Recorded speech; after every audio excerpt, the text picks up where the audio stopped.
Assalamu alaikum. Welcome to Dialogue. I'm Taimur Shamil. The American envoy Zalmay Khalilzad visited Afghanistan, where he held talks with the Afghan officials, and now he will be holding talks with the Taliban in Qatar. The peace talks, as they call it, the talks between the Taliban and the US were called off by the American president. This very idea of peace talks itself is very interesting. A lot of people are of the view that peace has been a thing that the people of Afghanistan have been searching for decades, for that matter. And they also think that would these peace talks bring peace for the people of Afghanistan? Is it really a peace deal, as we call it, or is it a deal about the withdrawal of US troops from Afghanistan? And perhaps a lot of people, a lot of analysts and experts in Pakistan and in the region call this peace deal as a withdrawal deal. Is it a withdrawal deal or is it a peace deal? This idea, this notion is also interesting, and we'll discuss about it today in our program. Zalmay Khalilzad will also hold talks with the Taliban in Qatar. Talks would be resuming with the Taliban. They were called off. Now, how would Taliban approach the US offer for the peace talks? They have given few statements in the past. They didn't know why the peace talks were called off by the American president. They showed that Taliban said that they weren't aware of the reason why American president actually called off the peace talks. Of course, there were some attacks in Afghanistan. That's what the American government said. But actually, what would be the political scenario in Afghanistan in future? How would the peace talks go on from now on, and how would they go about it? Would the US agree about withdrawing troops from Afghanistan, all of the troops from Afghanistan, because this is what Taliban has been asking for, that there would be peace deal once the troops are withdrawn, the US troops are withdrawn from Afghanistan. Would the Taliban accept the Kabul government? Would they work with the different Afghan political factions? Would there be unity and peace in Afghanistan once the US withdraws its troops from Afghanistan? All these questions are very important, and what is more important is for us people in Pakistan that there should be peace in Afghanistan, because Pakistan has we have felt the heat of what is happening in Afghanistan. Pakistan has lost billions of dollars to the economy, a lot of innocent lives for that matter. We are working on securing our borders with Afghanistan. The potential, economic potential is huge between Pakistan and Afghanistan. But unless and until there is peace in Afghanistan, of course, this potential cannot be tapped. So for peace talks, certainly Pakistan has done a lot. Pakistan has also facilitated a few talks. Taliban were here in Islamabad a few weeks back. Zalmay Khalilzad was here. So this was Pakistan's way of reaching out to the other powers in the region, in the world as well, and strive for peace and stability. Today we are going to talk about the peace in Afghanistan, as I said earlier, and the future of peace talks, the future of withdrawal of US troops from Afghanistan, and the political future of Afghanistan. With our special guest in the studios, our first guest is Ambassador Umar Khan Ali Sherzai, renowned senior diplomat and Pakistan's former ambassador to Saudi Arabia. So welcome to the show. Thank you, sir. Our second guest is Mr. Hassan Akbar, a renowned senior analyst, and he is the director of Jinnah Institute, independent think tank based in Islamabad. Welcome to the show. Thank you, Taimur. Our third guest is Mr. Javed Rana, renowned senior journalist. He has been covering the war in Afghanistan for decades. He's an expert on the war that has been going on in Afghanistan, the Soviet war and this war on terror in Afghanistan. Welcome to the show, Mr. Javed. Ambassador Ali Khan Sherzai, starting with this revival, as we can call it, of peace talks. President Trump called it off, the peace talks. Now they want the peace talks to resume. Taliban would be obviously interacting and talking to Zalmay Khalilzad once again. How do you see the future of these peace talks in Afghanistan? Bismillah ar-Rahman ar-Rahim. If you remember, in one of our shows, I had said that sooner or later these talks would be resumed. I think the suspension of the talks by Trump was a tactical move to test the nerves and determination of the Taliban. But having seen that that there was no change in their determination and willpower to fight, to keep on fighting this war. Trump was, of course, compelled to ask Zalmay Khalilzad to resume these talks.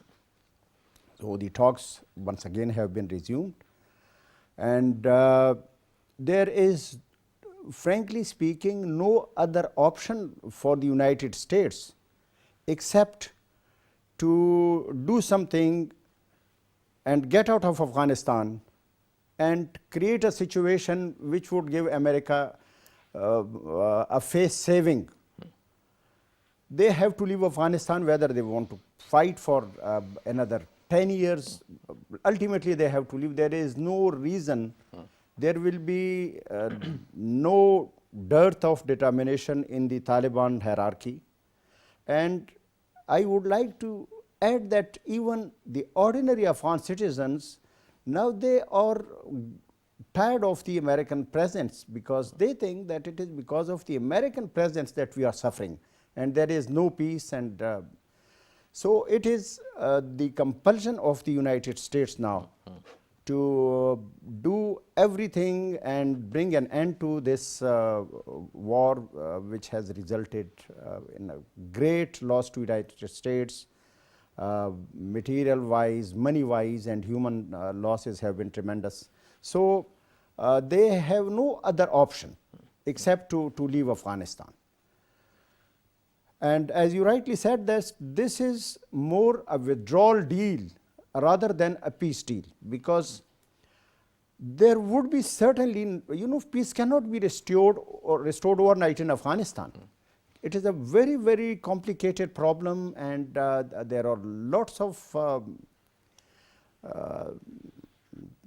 people, stakeholders who are involved, and it will take some time, but the primary objective of the Taliban is the withdrawal of the foreign troops from Afghanistan. Once, they have even, it was in their statements yesterday that they would do the ceasefire, or they would talk to the Afghan government after the withdrawal of the US forces from Afghanistan. Right. So let's see. And Hassan, what do you think about these talks that are going on? Zalmay Khalilzad has been very active in the past. He has been, meeting officials in Afghanistan, in Qatar, Pakistan for that matter. He has been traveling to Moscow as well. This shuttle diplomacy and Khalilzad's performance, how do you see it? Well, I think Khalilzad was successful in negotiating with the Taliban a deal which was acceptable to the Taliban, which in itself was quite a task for any American diplomat. So in that, I think Khalilzad deserves some credit. The fact that it was rolled back and not signed, I think was a surprise to many people who were looking at the developing situation. One of the reasons why that rollback has happened is because of the situation in Washington. Khalilzad, although he was, he had the support of President Trump, and he was invested very heavily in the peace talks process, was not involving a lot of other stakeholders in Washington. So there were naysayers both in the CIA, the Pentagon, and in fact in the State Department as well, who were looking at the peace talks with a wary eye. And they were given an opportunity when this issue of signing the deal in Washington, at Camp David, etc. happened, and they were given the ammunition which allowed them to pull back from the deal. And the key breaking point there was a ceasefire. So how do you sell a deal? How does America sell a withdrawal deal where there is no decrease in violence and there is no ceasefire, was a question which was raised by many people in Washington. Now that suspicion of Khalilzad and his effort continues to exist. There has not, I don't think there has been a decrease in that. But clearly from President Trump's visit to Kabul recently, where he announced that we are in informal talks and peace talks are going to restart, I think that the White House is backing Khalilzad's recent move once again because Trump also needs a win before he goes into election mode and electioneering.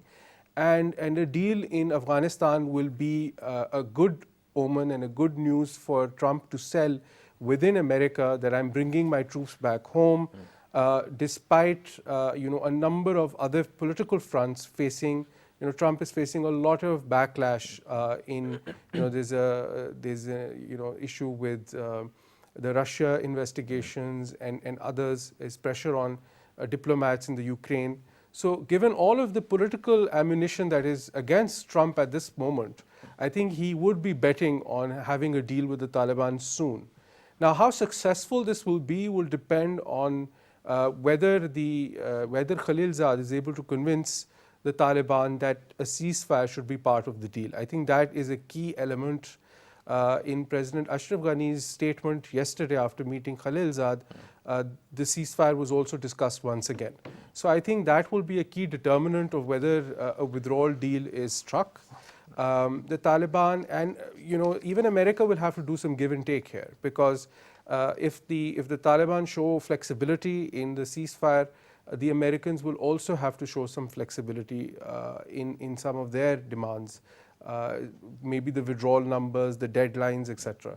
So let's see how it develops. For Pakistan, this is positive news because we have been investing in the reconciliation process.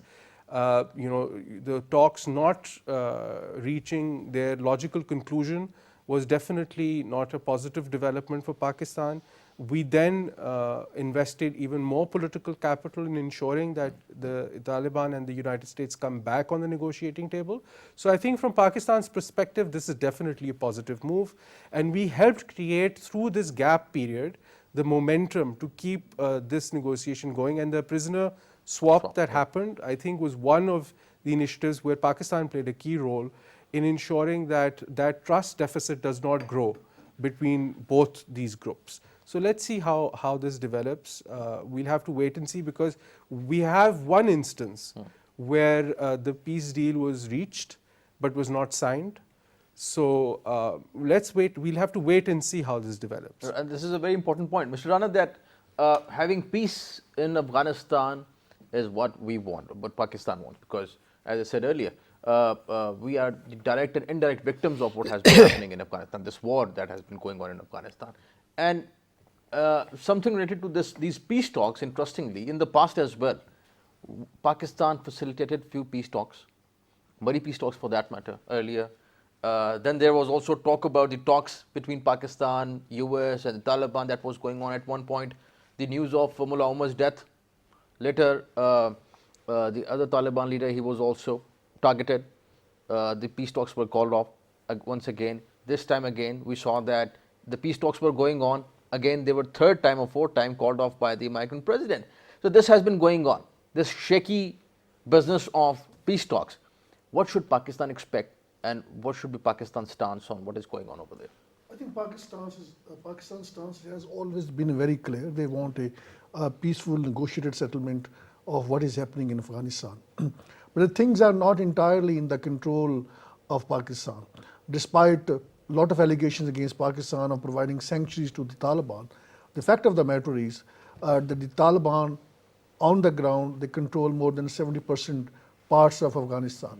And this is a BBC report which is based on more than 1,200 eyewitness accounts. The Taliban are either controlling or contesting 70% region of Afghanistan. And now Americans basically, they try every conceivable method to use firepower. Short of using nuclear weapons, they used every weapon. And when Trump came, he threatened Pakistan, you will face the consequences. And then he later on realized that things are not going to work this way. And then he formally made a request to Pakistan to help Americans to facilitate the peace talks. Now, the fact that these negotiations have been happening for the last couple of years, you may recall that the head of the Afghan Taliban was assassinated. I'm using the word of assassinated because of the fact that it happened at a time when there was a peace talks between Taliban and the Americans happening in Pakistan, and there were at that particular point of time indications that the then Taliban might talk directly to the Afghan government. After the assassination of their leader, then they decided once for all that now the talks with Americans would be entirely on our terms and conditions. And when these talks started with the Americans, then I think Talibans were very clear-headed. They said, you are talking to us because you stand defeated in the battlefield. You have lost all the options. I am privy of some of the information, and Zalmay Khalilzad wanted that we want to retain some military bases in Afghanistan. The answer came, okay, you can retain, but then give us permission also to have a military base near Washington. So if it is acceptable, let's have a deal. The point I'm trying to make is that the Afghan Taliban have been very defined, and they know it is a result of their battlefield, because of which the Americans are negotiating with them. So, you know, Right. what... But the bigger question is, let's say Taliban and the US, they have been negotiating, but the bigger question is of peace in Afghanistan.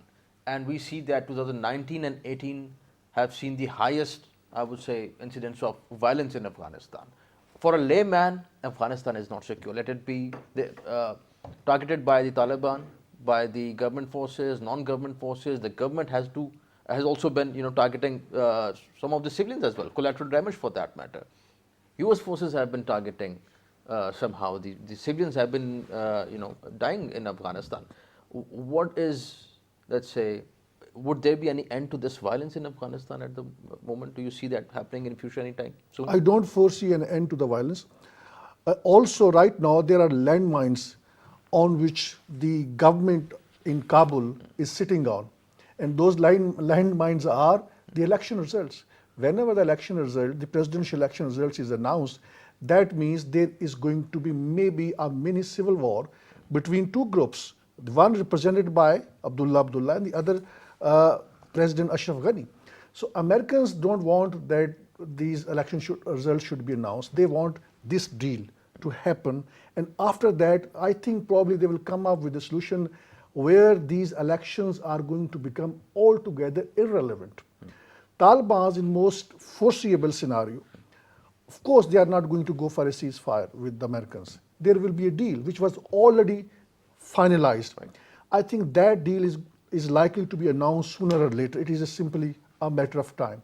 And then Taliban are going to suggest that, okay, we are going to talk with the government in Kabul, but in their unofficial capacity, they can talk to us along with other ethnic and political groups. Yes. Right. And I think they are going to glue themselves with that stance, and that is extremely important.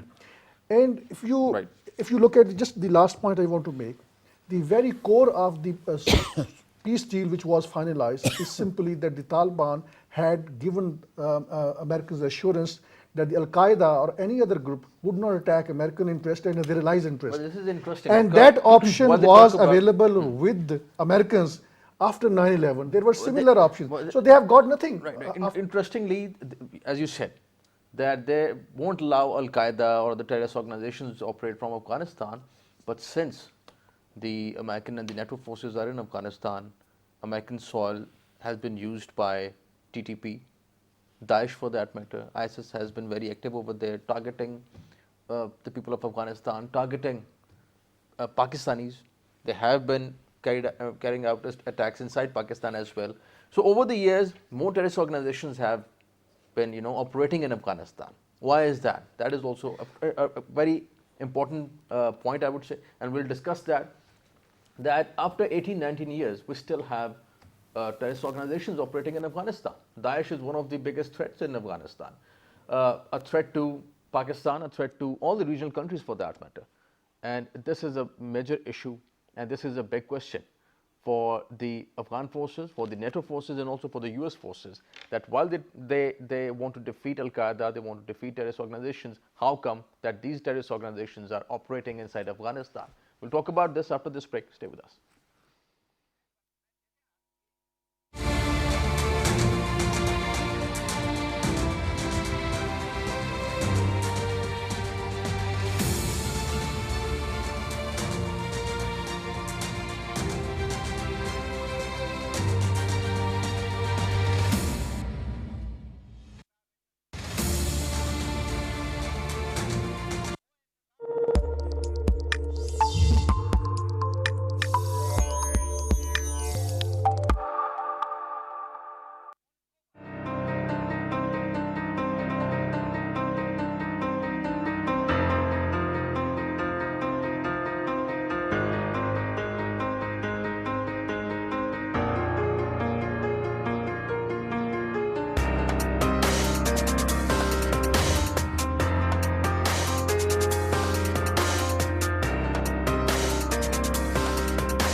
welcome back. We are discussing the political future in Afghanistan, the political future of the political parties and different political factions in Afghanistan. The peace talks have probably resumed, and Zalmay Khalilzad will be holding talks with the Taliban in Qatar. What would be the outcome? We'll still have to wait for that. We have seen a lot of 8 or 9 rounds of talks between the US and the Taliban. Ambassador Ali Shahzai, talking about this peace deal in Afghanistan, and also as Mr. Rana was saying that Taliban control a considerable part of Afghanistan. That is true. On the ground, they control, and a lot of areas are contested. But at the same time, do you think that people in Afghanistan would be okay if Taliban returned to power? Do you think that Taliban have changed over the years? Because of course there is this narrative about Afghanistan, about the Taliban, their own interpretation of Islam for that matter, their way of ruling Afghanistan, strict laws for that matter. But interestingly, the optics have been very interesting. We saw Taliban in Moscow meeting women parliamentarians from Afghanistan. They were meeting women. We saw that women were represented in Moscow. Do you think that Taliban too have changed? They have perhaps adapted to the change that they see, international change? Taliban, of course, they are human beings and subject to change as every other human beings are. And I would tell you that the Taliban are very intelligent people. You know, they are now not that closed kind of minded people. Now they are open minded and they have been meeting the different factions of Afghanistan even in Islamabad. They came and they had meeting, they met them in Qatar, and they met them in Moscow.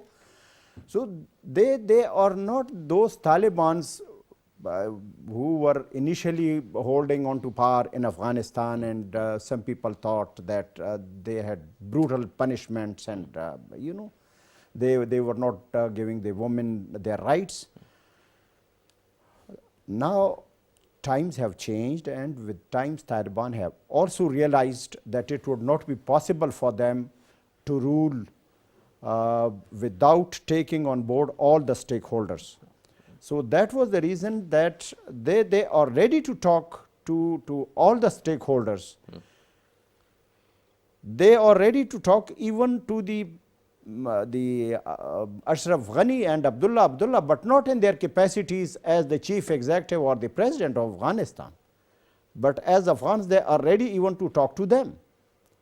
The only thing that we don't recognize, they don't recognize this government.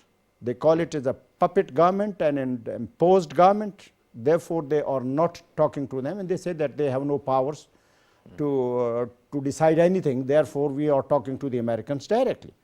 And that is a reality also, that Ashraf Ghani is sitting in Kabul just with the help and assistance of the United States. The day that they pull the chair, so he will be out, and he will have no place in Afghanistan. He cannot stay even for a day in Afghanistan. But this situation, Mr. Hassan, this is dangerous, I would say. The fragile political system in Afghanistan, this violence in Afghanistan, especially for the neighbors for that matter, for Pakistan, Iran, and the Central Asian states.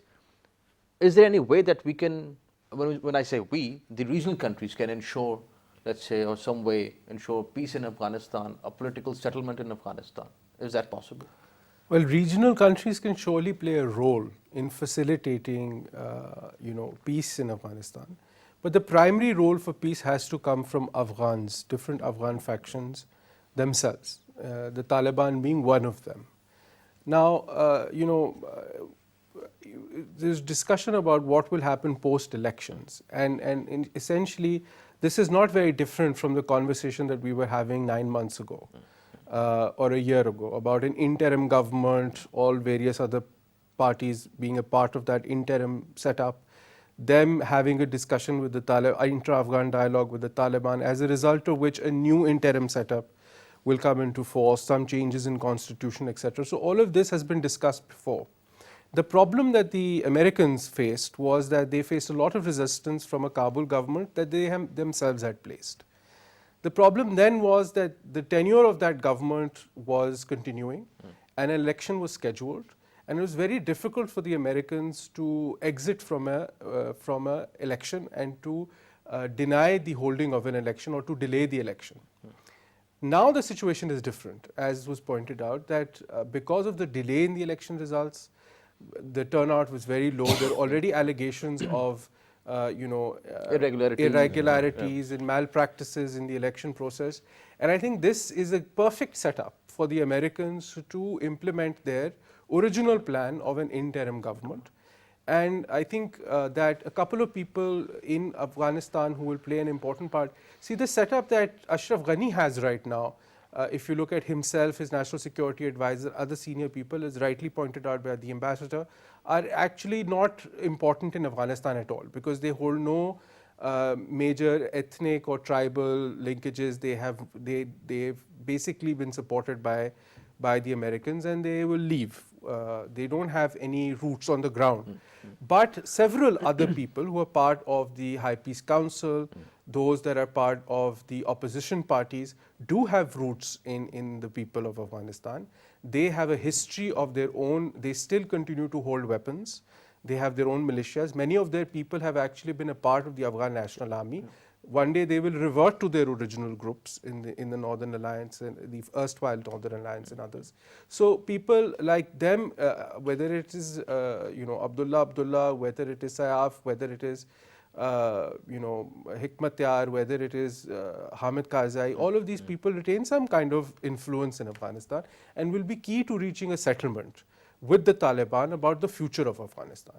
I foresee Hamid Karzai playing a very important role in this. Hamid Karzai has shown greater flexibility in negotiations with the Taliban. He's been meeting them regularly abroad. And I think that's a positive development. The other key element here is that the Taliban recently, I believe last week, were in Tehran meeting with the Iranian leadership. This is also an interesting development because we know that the Iranians have been supporting the Taliban over the last few years. The Taliban have been getting an alternative source of funding and support of all kinds through the Iranians. And so their role in facilitating or giving a signal that they are in favor of a peace deal or a withdrawal deal, I think will also be an important element. Now, as far as the Taliban ceasefire, I think the Taliban will have to give something to the Americans. Because if you look at the setup right now, if Trump agrees to an agreement without a ceasefire, having made ceasefire an issue already politically, in television talk shows, in his press briefings, etc., having made ceasefire an issue and then not agreeing to a deal that has some kind of ceasefire, not a complete ceasefire perhaps, but some kind of reduction in violence, I think would be politically a no-sell for Trump. And I think that is something that they will negotiate. That's my sort of assessment of the situation. Now, how the Taliban negotiate with a future combined Afghan opposition, say for example, is I think something that we'll have to wait and see. But I do think that people that are not in part of this government, but have shown flexibility and willingness to discuss the future contours of Afghanistan with the Taliban over a series of talks in Moscow, in Doha also, in Beijing, etc. I think they hold the key to the future of Afghanistan. The most difficult process for Pakistan, or the most worrisome outcome for Pakistan, is a complete breakdown of governance and a return to civil war along ethnic and tribal lines in Afghanistan. So Pakistan is investing whatever political capital it has in the region and in the wider region to try and ensure that outcome, which is perhaps the most suboptimal outcome for Pakistan, is avoided as best as possible. But it nevertheless remains a possible outcome. This point that identifying those people, Mr. Rana, who hold the key, let's say, to peace, as Mr. Hassan said, that is very important, because rightly said that there are people who are supported by this present system in Afghanistan. Once this system is gone, those people are gone. The real people who have their roots in Afghanistan are the people who hold the key to peace. Now, reaching out to those people and identifying those people is very important for us as well, for Pakistan. Over the years, we have been working with successive Afghan governments.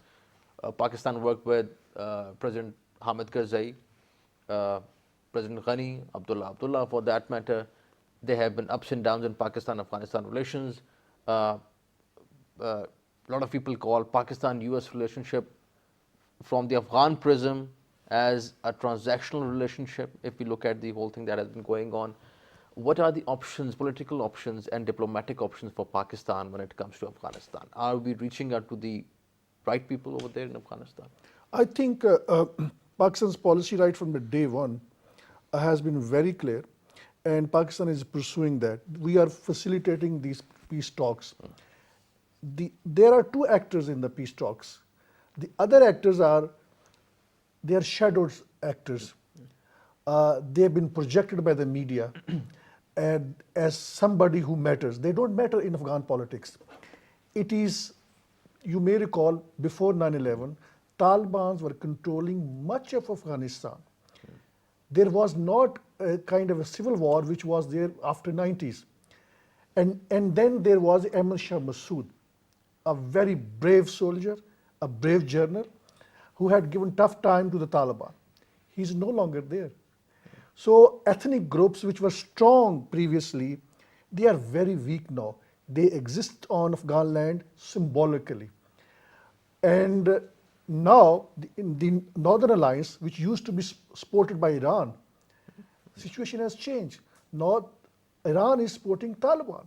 So, if the day Americans leave Afghanistan, we can expect that it will be a matter of weeks. The Taliban will take over the entire Afghanistan. We have to see the situation on ground. There are, on paper, there are 350,000 Afghan National Army. Every year, 50,000 are deserting, which means almost 20% of the entire army. And then Taliban have their moles in sight. There have been so many attacks. More than 150 American soldiers were killed, none other than by the Afghan troops, which are believed to be the moles of Afghan Taliban. So the greater possibility is that the Taliban are going to announce general amnesty for all Afghan militant groups. They would join hands with the Afghan Taliban. They will switch over their loyalties. That is a foreseeable. But my question is, would it be that smooth that US would be withdrawing troops and handing over Afghanistan to Taliban and the regional countries would be watching Afghanistan going to the Taliban?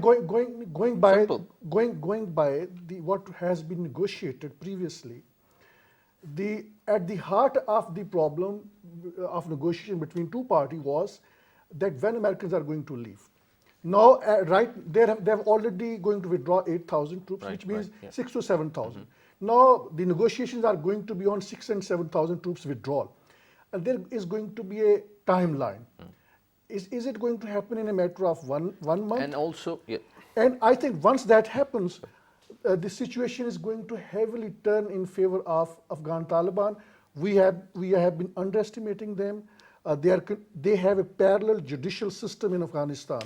But the violence has also been there, So we have to keep this violent approach as well in mind, that the people of Afghanistan have been suffering. So I just a two-finger intervention here. When after the Soviet withdrawal, the Mujahideen were obviously various groups of Mujahideen. It was believed that that time the Afghan government would fall immediately and would not be able to resist or control large. For 4 years they resisted. The army stayed together, despite the Mujahideen having control of many parts of Afghanistan, including many cities. And inside Kabul, the ex-government remained. So today, I think the situation we are underestimating. I know people who visited Afghanistan 4-5 years ago, many of these tribal sort of groups, ethnic groups realized that the Taliban are on the ascendant and the Americans are going to withdraw, when Obama had announced his withdrawal timeline, etc. At that point in time, many started buying weapons, hoarding weapons, and you see at that particular point in time, the 90s was a very different situation. But today you have these various groups who have earned money through narcotics, through American businesses, construction and logistics and all of that. So there's been a whole, 2 decades of money funneled into these various camps. They are rich, they have the ability to buy weapons. Maybe they, in the long run, will not be able to resist the Taliban, but to assume that they will fold and it'll be a walk in the park for the Taliban, I think is in my view, a little overestimation of the Taliban's abilities. Also because they've not even taken a single large city. Let's not forget. I mean, they've made attempts. My question is, they've made attempts, but they haven't been My able question to. is that while we talk about political settlement in Afghanistan, fine, that Taliban have been resisting the American invasion. They have resisted the American invasion. They have been carrying out attacks on the Kabul government, military installations against the Americans and the NATO forces. But when it comes to Afghanistan, the people of Afghanistan, violence is not a strength. Political settlement would be the virtue through which the Taliban, if they want to negotiate with the people of Afghanistan, they can win over the people of Afghanistan. And only then they would be accepted. So my point is that violence or the way they are resisting the American invasion, they cannot apply the same approach to the Afghan people. What's your point on this? I would like to say that I agree totally with Rana Saab, what he said. I think people are not aware now of the strength of the Taliban. America is negotiating with them, not that they have any love lost for the Taliban, but because of the fear of their troops becoming, killed in Afghanistan, and that Kabul turning to be a graveyard of the American soldiers. An expensive war. That is the fear of the Americans, and therefore they are withdrawing. Having served there and knowing the capabilities of the Taliban and their determination, there is not even 1% doubt that as soon as the Americans leave, unless there is an arrangement for an interim setup in which all the Afghan factions, including the Taliban, are given proper share, and an interim setup is brought in Afghanistan. If they leave, the next day, I can tell you, as Rana Saab said, they will take over the entire Afghanistan. Right. Now, there is no doubt that Afghans have earned money through businesses, but they are not the warriors. They are businessmen. They are doing business. They are not interested in war. They have set up their businesses in Pakistan, in United States. They would be the last people to. But again, my point. To become a warriors. Again, my point. My last point. Yeah. Taking over Afghanistan, that is something perhaps which is not desired by the people of Afghanistan. They want incentive. I have one question. What incentive, if the Taliban can run and control, take over all of Afghanistan the next day, as is being said, what incentive does the Taliban then have to be a part of an interim setup? Because the interim will come after the Americans withdraw. Yes. So then, why would the Taliban be a part of an interim setup? That's my question. If they have the capability and the ability to control all of Afghanistan themselves, why will they share power or be a part of an interim setup? The problem is that they do not want to take a solo flight. They are very intelligent people.